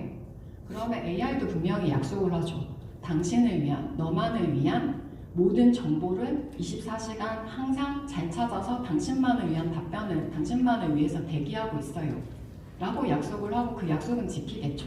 하지만 그렇게 하고 있는 사람의 행위의 모습을 바라보면 사람이 고립됩니다. 물리적으로 사람과 사람이 만나지 않습니다. 그것이 AI가 가지고 있는 정말 신경 써야 되는 공동체가 중요한 곳에서 정말 신경 써야 될 것은 AI로 인해서 이제는 만나지도 않는다는 것입니다. 그렇게 됐을 때 정말로 생각해야 되는 것이 뭐냐면 너무 안타깝지만 한국 사회는 서로 만날 수 없는 사회입니다. 이게 무슨 소리냐? 데이터로 먼저 말씀드리면 한 10년 전, 5년 전에는 그 정도까지는 여론이라던가 인터넷의 데이터를 분석을 해보면 약간 A라는 하나의 사안에 대해서 찬성과 반대의 관점이 있을 거잖아요. 그럼 찬성의 관점과 반대의 관점이 데이터들이 서로 좀 섞여요. 그래프를 그려보면. 이 말인즉슨 찬성을 주장하는 사람들은 그래도 반대를 주장하는 사람들의 의견을 들을 수가 있었거든요. 그게 인터넷 공간이든 무엇이든 찬성과 반대가 만날 수는 있는 시기였는데요. 최근에 데이터 돌려가지고 그래프 그려보면 완전 떨어져 있습니다. 절대 만나지 않습니다. 그럼 찬성의 의견을 가진 사람은 찬성의 의견 있는 사람들하고만 만나고 있고요. 반대의 의견을 가지고 있는 사람은 반대의 의견을 가지고 있는 사람들과 만나고 있습니다. 이미 한국 사회에 발화되는 내용들, 생각들, 지능은 이미 만날 수 없는 사회가 되었어요. 그럼 물리적으로 바디는 만날 수 있는 사회인가요? 요즘에 엄마들이, 저는 아기를 안 낳아봐서 모르겠지만 뉴스 기사나 이런 리포트들을 읽어보면은 조리원을 어디를 가서 어떤 시기에 조리원 동기를 만나서 이들과 어떤 아파트에 살며 어떤 유치원을 통해서 이렇게 가는지, 사실은 이미 좋은 환경에서 우리 아이를 잘 키워야지 라고 하는 그 바람이 지나쳐서 만날 수 없는 사회를 만들고 있거든요. 물리적으로도 못 만납니다. 약간 이렇다면 결국에는 서로 만날 수 없는 사회. 그리고 부동산은 말 안 해도 아시겠죠. 동네마다 단가가 너무 달라서 완전 만날 수 없는 사회가 되어가고 있잖아요. 그렇다면 이런 사회를 살아가는 곳에서 정말로 피해를 입고 있는 사람은 누구인가 라고 생각을 해봐야 되거든요. 저는 양쪽 모두 피해를 입고 있다고 생각해요. 그리고 그들이 모두 성도들이거든요. 어느 지역에 살건, 아이를 낳았건 안 낳았건, 찬성의 의견을 가졌건 반대의 의견을 가졌건, 이들이 만나지 못하는 사회에 살고 있습니다. 물리적으로도. 그리고 기계를 통해서도 더 안 만나도 되는 사회를 향하고 있거든요. 공동체라고 할 때 공동체의 정의가 무엇에 대해서 고민을 하게 되는 거죠. 근데 제가 여기서 하나 더 말씀드리고 싶은 것은 사실은 이게 더 심각한 겁니다. 챗 GPT조차도 과거랑 현재가 대화합니다. 과거의 정보를 먹어서 학습했잖아요. 현재의 사용자가 궁금한 게 있잖아요. 과거와 현재가 글자, 사람들이 쓰는 자연어라는 이 글자를 매개체로 해서 과거와 현재가 대화하고 있는 게 본질이거든요. 과거의 정보를 현재가 이야기를 하는 거죠. 근데 이것을 보다 다시 한번 생각을 해보면 무엇이 교회다움일까? 성도인 제가 이런 이야기를 해도 되는 것인가? 는 모르겠지만 그래도 성도로서 제가 교회다움이라는 키워드를 떠올릴 때 그냥 항상 생각나는 찬양 이거 있어요. 저희 교회의 특징일 수도 있겠지만 제가 저희 교회를 오래 다녀서 옛날 찬양일 수도 있겠지만 이거밖에 안 떠올려요. 교회를 교회되게, 예배를 예배되게 우리 사용하셔서. 그거의 마지막 한 방이 교회는 생명이니 뭐 이렇게 되어 있어요. 가사가. 처음엔 너무 당황했어요. 생명은 무엇이고 교회는 무엇인가. 교회 생명은 세포가 소멸하고 생성하는 것인데 교회는 머물지 않는다는 것인가? 진화 발전한다는 것인가? 생명은 죽음도 있다는 것인가? 저는 인지과학을 공부한 사람으로서 머릿속이 이렇게 인수분해가 되거든요. 그래도 계속 이해는 안 되지만 받아들이려고 계속 생각을 하다 보니까 말씀과 신앙과 이렇게 뭐가 복합적으로 어우러져서 저 말을 인정하게 됐습니다. 근데 아직 제가 성도로서 정의는 못하겠지만 교회는 생명이니 저거 맞는 것 같아요. 세포에 뭔가 이것도 맞는 것 같고.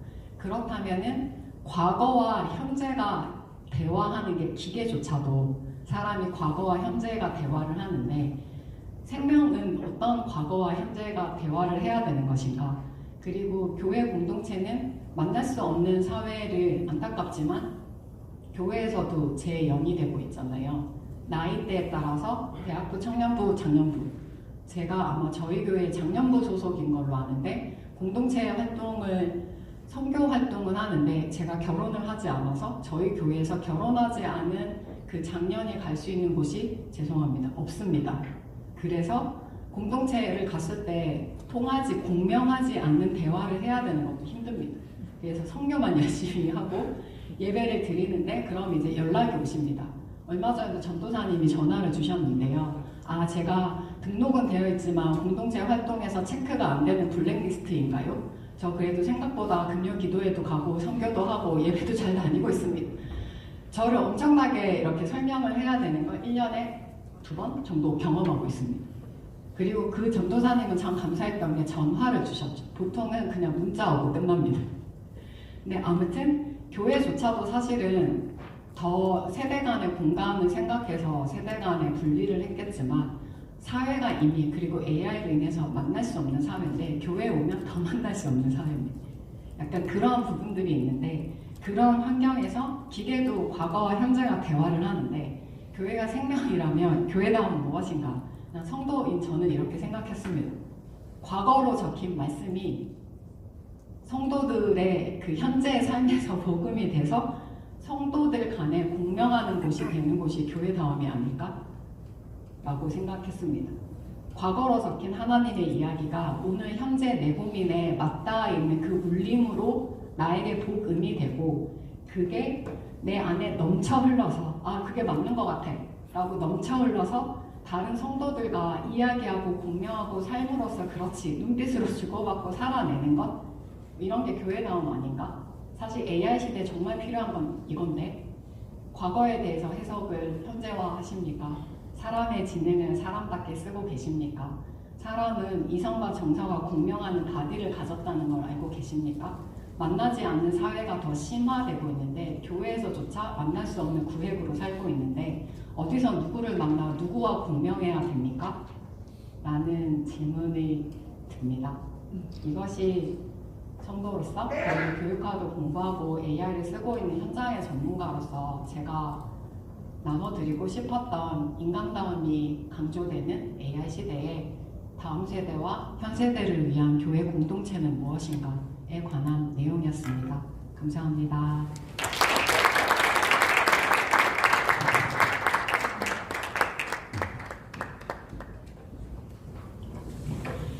제 강의 잘 들으셨습니까? 네. 혹시 질문 잠깐 받는 시간 가져보도록 하겠습니다. 질문 있으시면 일어나서 말씀해 주시면 답변해 드리도록 하겠습니다. 먼저 우리 몇 분 드셨는데 정민철 목사님 등단하시죠. 네, 말씀하시면 뒤에서 쭉 하겠습니다. 네, 광성교회 정민철 목사입니다. 아직 안 들려.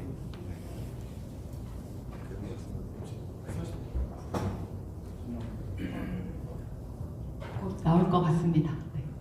아 되신답니다. 하나 네. 둘 셋. 네. 결국 AI 시대에 사실 그 속도가 너무 엄청나고 양도 너무 엄청나기 때문에 그게 너무 강력한 매력이어서 우리가 옛날을 생각해 보면 텔레비전 보지 마라, 핸드폰 쓰지 마라, 그게 안 되는 것처럼 지금 AI를 우리는 맞닿고 살아가는 시대라고 생각합니다. 목회자들도 마찬가지죠. 요즘에 대학교에서도 연구자들에게 챗GPT를 활용해라, 퍼플렉시티나 미튼을 활용해라 이런 얘기를 하고 심지어는 3년 동안 가장 많이 AI와 관련돼서 나온 책들 중에서도 결국은 프롬프트에 관한 이야기들이 대다수였다고 생각을 합니다. 그러니까 결국은 이제 혼란인 이 상황 속에서는 부정적인 사람들은 속된 말로 돌리고 이 AI끼리 돌려서 연구 논문을 내고 또는 설교자에게는 뭐 논문하고 설교가 같은 건 아니지만 그런 식으로 돌리고 심지어는 논문을 검증하는 카피킬러처럼 그 AI를 검증하는 시스템, AI를 썼냐 안 썼느냐 이런 것들을 다루게까지 되는 그런 시대에 우리가 살아가고 있다고 생각합니다. 목회자에게 성도에게 우리 전문가이시면서 또 오히려 성도로서 말씀해 주셔서 너무 감사한데 결국 AI 시대에 이런 챗GPT와 같은 이런 것들이 목회자에게 성도에게 좋은 도구, 훌륭한 도구인가 아니면 더 나아가서 선한 도구인가 지금 뭐 목사님들에게 쓰지 마라, 써라 이렇게 말하는 게 조금 너무 원색적인 그런 질문이 되겠지만 과연 지금 우리 시대에 누구는 AI에 다 있다, 다 하면 된다, 엄청나다, 헬라어 히브리어 분석 다 한다 이렇게 얘기하는데 그러면 또 쓰지 말라, 인간은 그런 게 아니다 그런 차원에서 교수님께서는 우리 목회자들에게 과연 이것은 선한 도구인가 그런 질문 드리고 싶습니다. 감사합니다. 아마 고민을 오랫동안 하셔서 질문에서 느껴지는 기품이 있었는데요. AI를 바라보는 관점이 전기라고 봐주시면 전기불을 끄면은 사람이 볼 수가 없죠. AI만이 돌고 있는 공장, 제조 공장에 가보시면 제조 공장에서 일하는 게 힘들어서 급여도 안 높고 위험하니까 산업재해도 나니까 사람들이 그만두잖아요. 그럼 그 자리를 사람으로 뽑지 않고 기계로 채우고 있는데요. 기계로 채워진 공장에서 가장 큰 차이점이 뭐냐면 그 경영진들이 전기값이 줄었다고 정말 좋아하세요. 그게 무슨 배경이냐면 기계가 작업을 할 때는 전기가 필요 없거든요. 시꺼매요. 사람이 작업을 해야 되니까 밤에 비싼 전기를 틀었던 거거든요. 그리고 제가 전기라고 말씀드린 게 이런 보이는 전기도 있지만 휴대폰을 쓰려면 전원 전기가 들어와야 되잖아요. AI는 어떤 실체, 저희가 지능, 뭐 바디, 인터랙션 이렇게 인수분해를 해서 이해하시도록 구분을 해서 설명을 드렸지만 그냥 AI는 공기, 전기가 없으면 못 살잖아요. 지하철도 움직이지도 않고 냉장고도 없고 그렇다면은 다시 복기를 해보면 전기를 쓸 때 전기를 안전하게 쓰는 방법에 대해서 뭐 손에 물이 묻은 채로 전기 코드 뽑지 마세요 라던가 뭐 멀티코드, 멀티탭에 많이 꽂으면 화재가 납니다 이렇게 이야기를 하잖아요. 사람들이 전기가 들어올 땐 이걸 쓰기로 마음을 먹었고 너무 편하니까 어떻게 하면 위험하지 않게 쓰는지를 오히려 더 집중해서 이야기를 했거든요. 근데 지금 AI는 말씀하신 대로 왜 AI에 대해서는 특수한 AI라는 용어를 써주며 특별 대우를 하면서 이렇게 되는 것인가? 그게 마치 보이는 게 사람의 착시, 사람과 사람 간의 대화의 착시를 일으키기 때문인데요. 하지만 저는 이 모든 것들은 현상이라고 이야기를 드리고 싶고요. 진짜 본질이 무엇인가? 그 아까 제가 넘긴 슬라이드 중에 그 인문학자가 하신 얘기인데 사실 지금은 상실의 시대라는 거거든요. 자신의 정체성에 대해서 상실했고요. 그리고 성공 방정식에 대해서 상실했고요. 코딩을 열심히 하면 돈 많이 번다고 해서 들어가는데 낮은 경력이 짧은 코딩하는 프로그래머부터 제일 먼저 잘렸거든요. 상실의 시대라는 거예요. 무언가 기존에 알고 있던 것이 통하지 않는 이 상실, 그리고 직업이 먼저 죽는 이 상실에 사람들이 그 상실감이 있기 때문에 AI의 변화 속도나 AI가 내미는 것이 더 크게 와닿는 거죠. 상대적인 것들이거든요. 그렇다면 정말로 이 상실에 복음은 무슨 역할을 해야 되는가? 그 현상에 같이 맞물려서 이게 아니라 성도들이 지금 상실에 다 빠져 있다라는 거가 명확하잖아요. 그랬을 때 무슨 질문을 해야 되냐는 거죠. 하나님은 우리를 누구라고 하셨냐? 이런 본질에 가까운 질문을 정말로 주구장창 하셔야 되고요. 그러면서 그러한 것들을 준비하는 과정에서 설교를 준비하고 무언가를 준비할 때 그 논문을 쓸 때 GPT나 이런 AI를 써도 되는 것인가?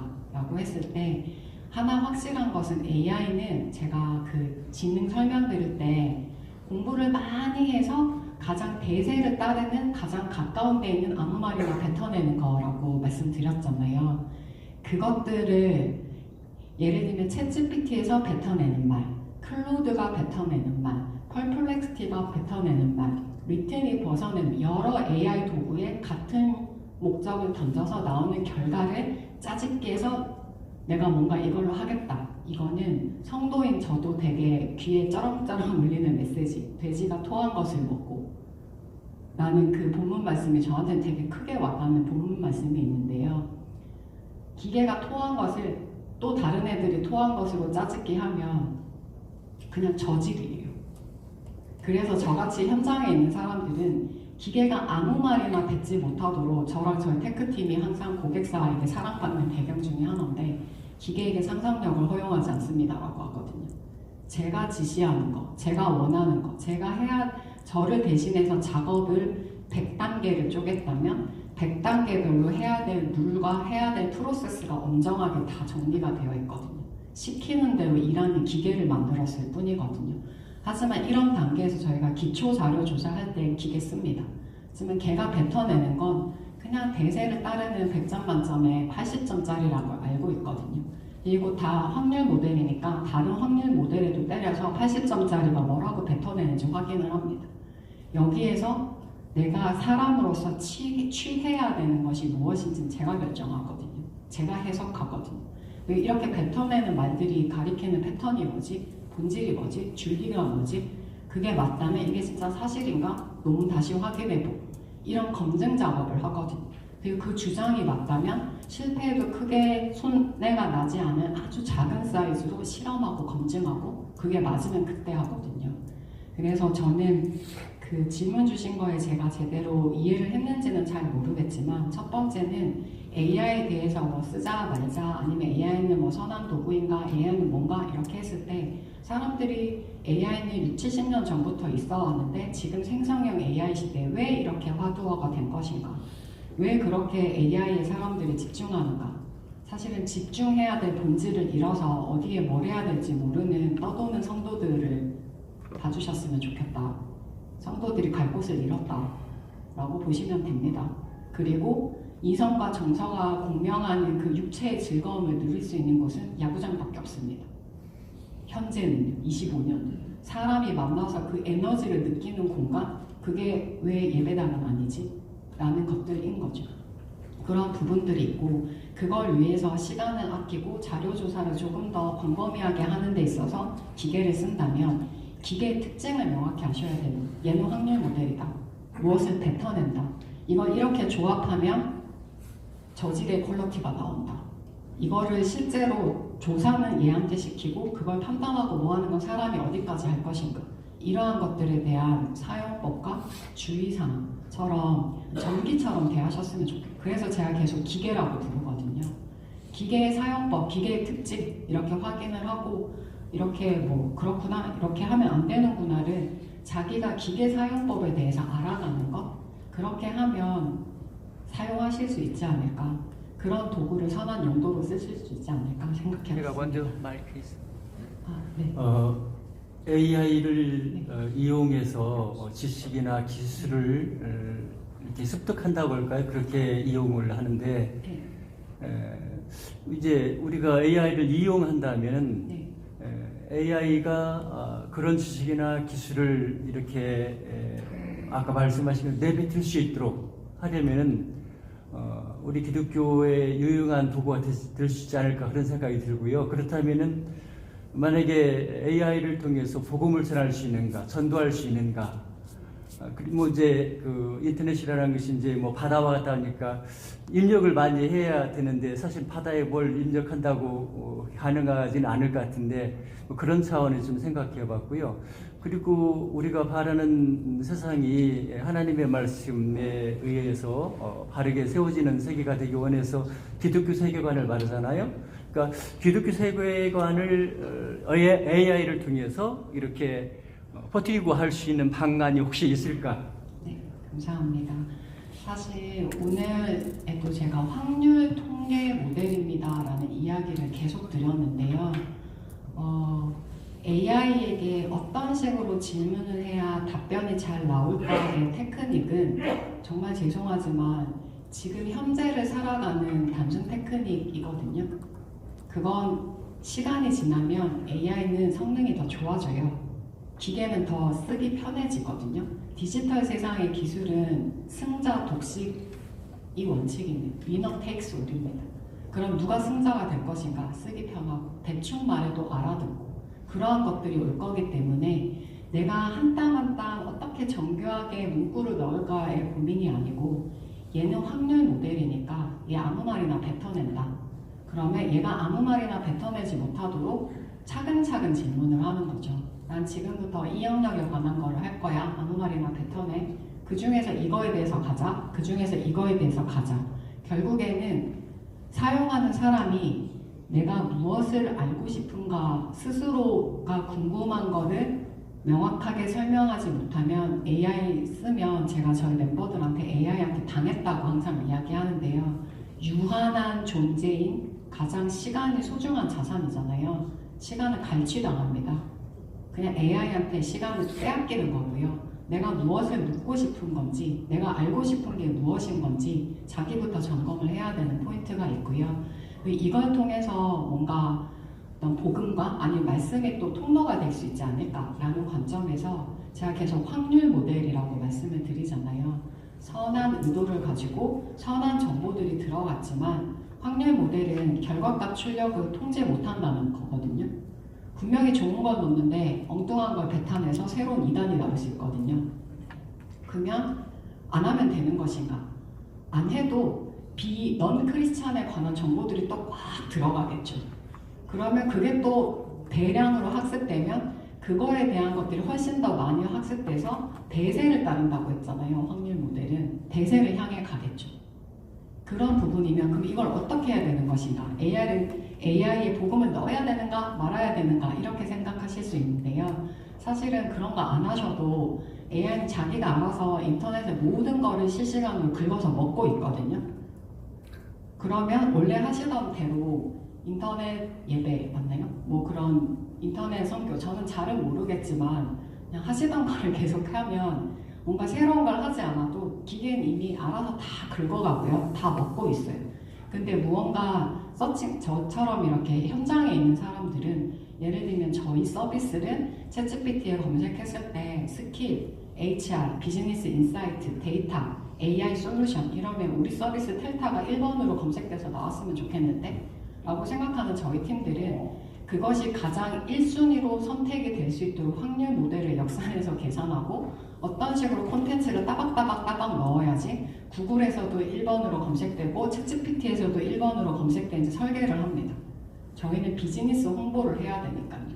요즘에 그냥 물리적으로 찾아가서 영업하지 않거든요. 챗GPT에 검색해가지고 그거 1번으로 서비스 나오는 게 가장 훌륭한 디지털 마케팅이거든요. 그렇게 저희는 쓰지만 그럼에도 불구하고 확률 모델이기 때문에 항상 신경을 씁니다. 걔가 저희에 대해서 정의하지는 못하도록 그리고 우리의 본질에 대해서 함부로 규정하지 못하도록 엄청 신경을 쓰는 부분이 있어서 그런 포인트 말씀드리고 싶었습니다. 네. 시간입니다. 한 분만 더. 시간이 한 분만 더. 두 분 하시죠. 두 분. 그러면 제가 짧게 답하겠습니다. 네. 아니면 같이 주시면 같이 귀한 강의예요. 네. 그런데 이제 챗 GPT나 AI가 네. 방편과 수단이잖아요. 네. 그런데 여전히 하나님께서 당신의 백성들을 구원하시고 거듭나게 하시고 회심케 하시는 그 역사는 AI가 도달할 수 없는 영역이에요.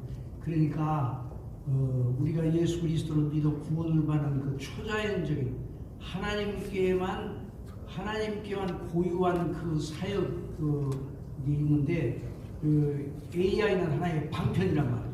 그러니까 방편을 안 쓸 수 없는 세대에 우리가 와 있어요. 그러니까 방편과 본질적인 하나님의 역사와 그 방편을 하나님의 사람으로서 방편을 어떻게 써야 되느냐 이런 문제가 사실 교수님도 고민을 하고 계시는 줄 믿는데 그 부분에 대해서 여전히 예전 1세기 때 믿었던 사람들과 16세기 때 믿었던 사람들의 문명의 차이는 또 20세기 문명의 차이는 우리가 지금 AI를 만나서 충격을 받는 것만큼 컸거든요. 그때도. 그런데 여전히 복음의 본질과 하나님의 그 성삼의 역사는 변하지 않고 지금까지 진행해 왔거든요. 이런 부분에 대해서 그리고 우리 성도들에게 잘 이렇게 교수님 같은 분이 전문적인 입장에서 교육하고 하시니까 이렇게 선도하는 그런 일을 하시는 게 굉장히 필요하겠다 생각해서 참 좋은 강의라고 생각합니다. 인간이라는 단어가 아주 마음에 와닿았습니다.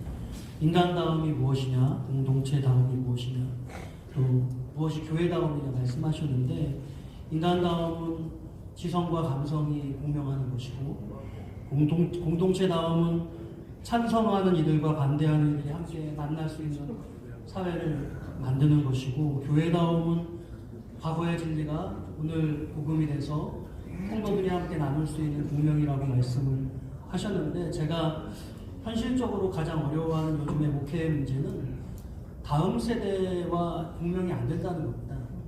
이 오늘 주제가 AI 시대 다음 세대 교육인데 계승을 하는 복음을 전해도 계승을 하지 않으려고 하는 그런 청년 세대들과 어떻게 교류해야 되는가에 너무 큰 어려움이 있거든요. 그래서 그야말로 우리가 꼰대가 돼서 그런 것인지 어떻게 아이들과 공명해낼 수 있는가, 이런 우리 교수님의 좀 의견이 있으면 궁금하고, 또 한 가지 두 번째 질문은 우리가 이제 AI 특이점이라고 하는 인간보다 우수한, 보편적 인간보다 우수한 그런 특이점이 온다면 저는 제가 바라보는 미래는 점점 우리는 디스토피아를 향해서 가고 있다라고 생각이 드는데, 교수님은 그 해법을 어떻게 가지고 계시는지 답변이 궁금합니다. 감사합니다. 사실 제가 그 큰 질문에 답변을 할 수 있을 정도인가 좀 그렇긴 하지만, 그래도 제가 경험한 것들로 먼저 말씀을 드리면, AI를 도구로 사용하는 부분에 있어서는 쓰지 말라고 해도 쓸 겁니다. 챗GPT를 유료 모델을 사용하는 전 세계 국가 중에서 인구 비율로 따졌을 때 가장 사용률이 높은 국가가 대한민국입니다. 대한민국은 그러면은 기술에 대한 환호 이런 게 있어서 챗GPT를 많이 쓰느냐? 아니죠. 이건 정책 연구하는 분들이 또 분석을 해 놓으셨는데요. 한국은 노동 과다의 사회입니다. 너무 일이 많아서 소위 민중 봉기인데요. 회사에서 뭘 주지 않아도 내가 숨 쉬려고 저녁에 가족들하고 밥이라도 한 끼 먹으려고 챗GPT 20불 결제해가지고 시간을 절약하게 된 게 한국 사회입니다. 그래서 근본적으로는 한국의 노동의 이 과부하가 사라지지 않는 이상, 그리고 한국은 경제와 여러 복합적인 것이 어울려서 직업이 우상이 된 나라잖아요. 그러한 것들의 변화가 일어나지 않느냐? 노동의 물량은 줄어들지 않겠죠. 그러면 GPT 쓰게 될 겁니다. 그랬을 때 일을 하는 사람, 그리고 학생들도 취업 준비하려면 전공 여러 개 따는데요. GPT 안 쓰고 과제를 못 합니다. 그렇게 다 쓰고 있습니다. 그리고 아이가 우니까 엄마가 유튜브 보라고 줬는데 GPT에 못지않은 AI가 이미 노출되어 있는 거죠. 결국엔 이미 노출된 사회고요. 이 노출된 사회, 그래서 그냥 전기입니다. 이미 쓰고 계십니다. 라고 말씀을 드린 것이고, 그렇다면 전기 코드 뽑을 때 전기는 어떻게, 전기값은 얼마인데, 이러한 이야기들을 보다 나누시면서 이미 사용하고 있는 것이 사람을 해하지는 못하도록, 그리고 사람이 가지고 있는 그 알코올이 전두엽을 점령하지 못하도록 술 취하지 말라라고 한 것처럼, 이 사람이 생각하는 이 기능을 사람답게 생각할 수 있도록 기계를 어떻게 쓸 것인가, 이러한 이야기가 공유되어야 된다고 생각을 하고요. 말씀 주신 대로 제가 좀 이렇게 띄엄띄엄 이야기한 것들을 공명이라는 키워드로 다 엮어주셔서 제가 오히려 감사했고요. 다음 세대와 공명하지 못하는 것에 대해서는 저도 해법이라고 말씀드릴 수는 없지만, 저의 작은 경험에 따르면 제가 저희 3.1교회 일본 선교를 2009년부터 다니고 있는데요. 해외 선교는 엄마들이 애도 데리고 오고요. 그리고 뭐 청년들이 그냥 혼자 따라오기도 하고, 저같이 약간 늑수구리한 사람도 가고요. 세대가 섞여 있습니다. 저희 교회에서 제가 생각하기에 정기적으로 계속적으로 반복되는 프로그램 중에서 세대가 섞이는 유일한 게 해외 선교 아닌가 라고 생각하고 있습니다. 꼭 해외 선교를 하십시오 이런 건 아니지만, 세대가 섞이고, 한번 섞인 거를 저희 해외 선교는 교회 한번 지정되면 못 바꾼다고 그랬잖아요. 그 성도들하고 한 10몇 년 밥을 1년에 2번씩 먹다 보니까 이미 가족이 돼서, 저는 사실 좀 외람된 표현이지만 저희 교회에 슬픔이 있었을 때 너무 명확했던 게, 나 그 성도들 계속 만나야 되는데, 교회에 있어야 되는데, 이렇게 되는 것들이 또 명확한 기준들이 있었는데요. 그러한 것처럼 세대가 섞이는데 그것이 자주 계속해서 앞으로도 계속 있을 것이라고 사람들이 예측할 수 있는 그러한 것이 있어야 된다고 생각합니다. 그것이 뭔가 1년에 한 번씩 하는 체육대회일 수도 있겠지만, 사실 체육대회에서 대화를 얼마나 하나요? 그런 거 아니잖아요. 성경 가면 서로의 민낯 다 보고요. 눈곱 있는 얼굴 다 보고요. 일주일 동안 동거동락하면 모든 걸 알게 됩니다. 그리고 그 친구가 내년에 또 오면 또 알게 되고요. 처음에는 다가가기 어렵죠. 서로 경험이 다르고 찬성과 반대의 의견이 다른 것처럼 세대도 다른 경험은 만나지 않거든요. 어떻게 만나게 할 것인가, 서로 쭈삣쭈삣 만나는데 신뢰가 쌓여야 되고요. 저 사람이 안전하다, 내 이야기를 해도 되겠다, 그렇게 자연스럽게 열릴 수밖에 없는. 그래서 저는 저희 교회에 어린 친구들도 많이 알고 그러한 부분들이 사실 제가 가는 일본 선교를 다녀가신 성도분들이 300여 분 되시는데요. 정말 다양한 세대입니다. 그들이 주일에는 다른 소속으로 얼굴을 못 보지만 오며 가며 서로 공명하고 또 1년에 2번씩 공명하고 그러한 것들이 좀 안전하면서 지속적인 반복된 무언가가 있어야 되는 것이 아닌가라는 생각을 하고 있고요. 이건 한 개인의 노력으로 될 일이 아닙니다. 오히려 좋은 마음 먹고 다가갔다가 꼰대가 될 수 있거든요. 그래서 뭔가 제도적으로 저는 좀 필요하다라는 생각을 하고 있고요. 마지막에 그 거대 AI인데요. 사실 그런 것이 어디에서 나오냐면 중국에서 나옵니다.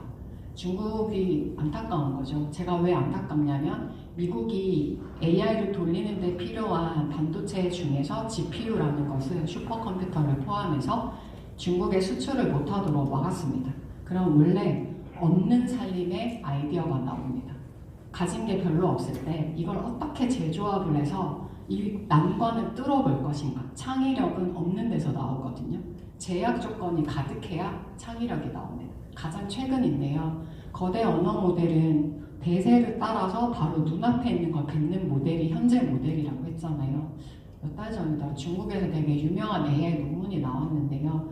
뱉는 게 아니라 전체를 그려내는 모델을 추론을 했다라는 거죠. 그래서 지금 AI 엔지니어들이 엄청 검증을 하고 있거든요. 그게 슈퍼컴퓨터다, 뭐 위대한 AI다 그런 건 아니고 바로 눈앞에 있는 걸 뱉지 않고 조금 다른 각도를 뱉는 모델을 찾았다는 거죠. 이게 어떻게 된 것인가 저희 엔지니어 팀들하고 계속 이야기를 했는데 결국엔 없는 살림에서 창의력이 나왔다. GPU가 없어가지고 그런 것들을 만들어냈다라는 건데요. 결국에는 누군가 내가 가진 권력을 더 누리기 위해서 누군가를 압박하잖아요. 압제하면 거기서 진짜 디스토피아를 열어내는 문제가 나올 수도 있습니다. 그래서 모두를 위한다면 내 거를 더 취하기 위해서 상대를 누르면 모두가 망한다. 이러한 관점을 계속 가지게 되고요. 디스토피아에 대해서 저는 잘은 모르겠습니다만 하지만 최소 기계는 기계다. 그리고 기계를 사용하는 법에 대해서 조금씩 알려지면 그러한 것들이 완전히 그런 의사결정과 판단의 컨트롤을 기계에게 넘길 정도로 사람이 우둔한가에 대한 생각을 해보게 됩니다. 물론 반복된 거짓말도 10번 들으면 진실처럼 착시가 일어나는 것처럼 뭔가 성능 좋은 게 계속 나오면 그냥 쟤한테 넘겨 라고 하는 것들이 일어날 수는 있지만 그걸 막아내는 건 우둔하지 않은 사람의 존재라고 생각하고요. 사람이 우둔해지지 않으려면 생각을 해야 되는데요. 나는 누구인가? 현장이 아닌 본질은 누구인가? 사실은 그런 우둔하지 않는 사람을 키워내는 역할이 너무 센 표현이지만 전 교회밖에 없다고 생각하거든요. 학교에서 정체성 이야기하지 않습니다. 본질에 대해서 이야기하지 않습니다. 삶의 의미에 대해서 이야기하지 않습니다. 직업이 우상이라는 이야기하지 않습니다. 솔로몬 위대한 사람으로 바깥에 알려져 있지 사실은 그의 잘못됨을 바로잡으려고 이렇게 한 거라는 이런 이야기는 교회밖에 못 듣습니다. 그래서 그러한 생각을 가진 집단을 계속해서 키워내는 것, 양육이 디스토피아를 막는다라고 저는 생각하고 있습니다. 네, 고맙습니다.